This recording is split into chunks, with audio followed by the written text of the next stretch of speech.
Guys, US attack on Venezuela has sent a deep shockwaves through the Latin America and even to the world at large. So many people has condemned the act, and even Russia has condemned US attack on Venezuela. So right now, Russia has sent Wagner troops into Venezuela. So the legal question out there is that, are we on the verge of witnessing a real war close to America or next to America? We all know that most of the wars that America is involved in never happen close to America or next to America. It's usually far away.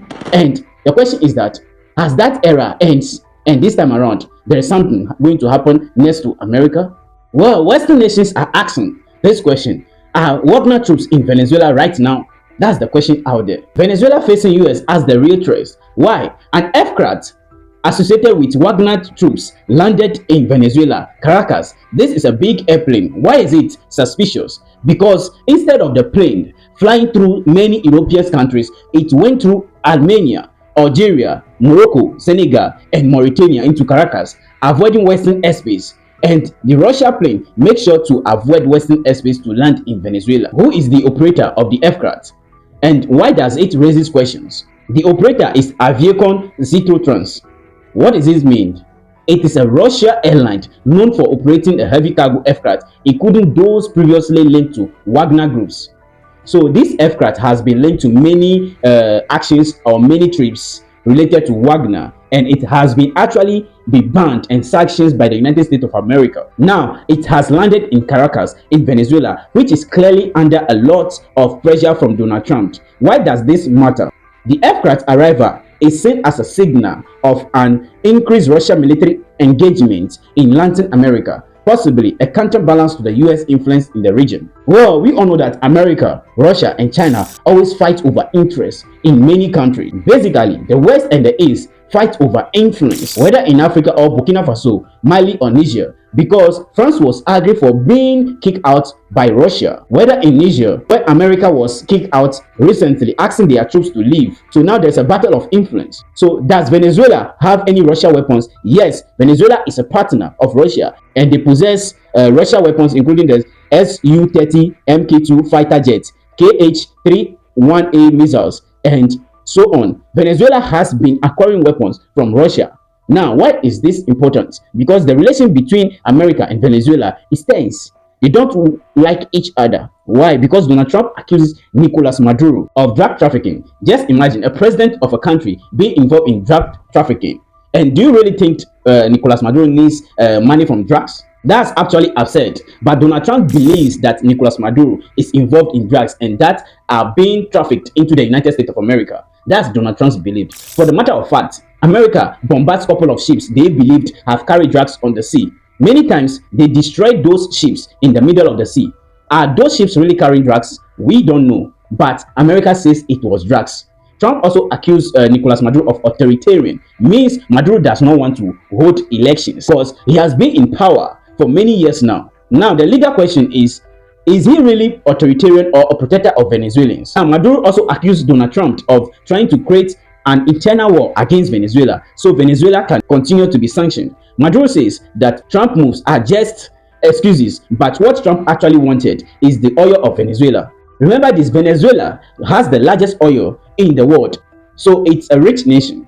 But they can't do any deals with any country of the West, especially the United States of America. Since when? Since the time of the previous president, Hugo Chavez. Back in times, United States of America have good relationship with Venezuela in terms of trade. America have many interest and investment in Venezuela, especially in petroleum industry. Usually, when we talk of America, it's not real America. It's about businessmen. It's businessmen that always what goes to other countries to do their business. But their interests are being protected by the military of America, US military.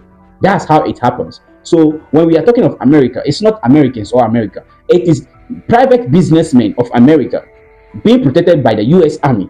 That's how it is. So what happened before Venezuela and America are now at the verge of crashing? So it came in time when Venezuela decided that we don't want you people anymore. We don't want America anymore. We want to prioritize the needs of Venezuelans. We want to seek our needs first before anything else. But America does not want that. It's as if their interest, whatever thing they have in Venezuela, is being blocked. So America sees that as not capitalism, not a free country. They want the market to be open so that they can also come in freely and do their investments. But that was not the case on the ground. And what I'm talking about right now is something similar to what happened in Cuba then. In Cuba, Americans had everything, owns everything from telecommunication, hotel, sugar canes, and many more. So the locals have nothing for themselves. So they were not happy about how things were going on, and they decided to claim their lands, but America wasn't happy about it. So till now, America still owns some lands in Cuba where Cubans are not allowed to be, but Cuba was sanctioned since 1962. That was the reality of geopolitics. Do you know Venezuela signed a strategic partnership and cooperation treaty with Russia on the May 7, 2025, which include military cooperation among other things? Yes, Venezuela signed agreement with Russia. Doesn't it mean if America attacks Venezuela, Russians will respond? I don't think so, because they haven't reached that level yet. That level is between Belarus and Russia, Russia and North Korea. So if attacks is being on Belarus, Russia will respond. And if they attack Russia, Belarus will respond. The same way to North Korea. If they attack North Korea, Russia is definitely going to respond. And if Russia is being attacked, then North Korea is also going to respond. But why does Venezuela and Russia does not have that?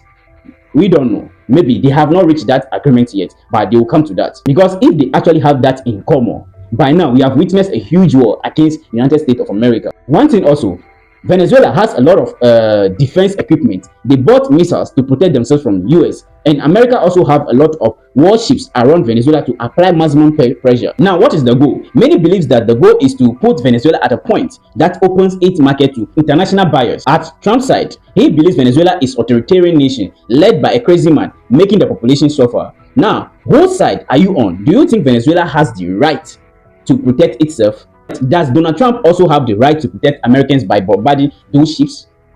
Can Venezuela choose its trading partner freely without being boarded? Is that right? Let me know what you think and what you feel about in the comment section. Do you think America is acting recklessly in all these things, or America is trying to serve their own interests? They don't care about the Venezuelans. They don't care about the people of Venezuela. They only want to serve their interests. Where they can't find interest in, then they try to tarnish the image of those people and try to attack them because their interests are not being served over there. And lastly, do you think Wagner troops are really in Venezuela right now? And if that is, then I think we are going to be watching a great thing happening close to America. Just let me know. Whatever you think, just let me know in the comment section. Peace and love. See you in my next video.